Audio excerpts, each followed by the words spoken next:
চলতি সপ্তাহে চেকে তোলা যাবে নগদ 4 লাখ টাকা। ব্যাংক থেকে নগদ টাকা তোলার ব্যাপারে নতুন নির্দেশনা দিয়েছেন বাংলাদেশ ব্যাংক।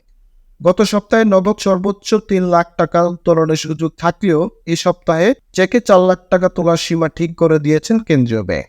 রোববার 25 আগস্ট থেকে শুরু হওয়া নতুন সপ্তাহে যে কোনো ব্যাংকের চেকের মাধ্যমে সর্বোচ্চ নগদ 4 লাখ টাকা উত্তোলন করা যাবে। তবে নগদ টাকা উত্তোলনের সীমা থাকলেও গ্রাহকরা যে কোনো পরিমাণ টাকা স্থানান্তর ও ডিজিটাল লেনদেন করতে পারবে। শনিবার 24 আগস্ট রাতে বাংলাদেশ ব্যাংক থেকে ব্যাংকের ব্যবস্থাপনা পরিচালক বা এমডিদের এক জরুরি বার্তায় এই নির্দেশনা দেওয়া হয়েছে। একই সঙ্গে নিরাপত্তার কারণ দেখিয়ে ব্যাংকগুলোকে এই নির্দেশনা মেনে চলতে বলা হয়েছে। গত 5 আগস্ট শেখ হাসিনা সরকারের পতনের পর ব্যাংক থেকে নগদ টাকা উত্তোলনের চাপ কিছুটা বেড়ে যায়। এসব অর্থ যাতে কোনোভাবেই সন্ত্রাসী বা অবৈধ কাজে ব্যবহৃত না হয় সেজন্য নগদ টাকা উত্তোলন কিছুটা নিরুৎসাহিত করতে এই সিদ্ধান্ত নেয় বাংলাদেশ ব্যাংক। প্রিয় দর্শক, এই ছিল এখনকার প্রতিবেদন। নিত্য নতুন সংবাদ পেতে আমাদের চ্যানেলটি সাবস্ক্রাইব করুন এবং আমাদের ফেসবুক পেজ ফলো দিয়ে রাখুন।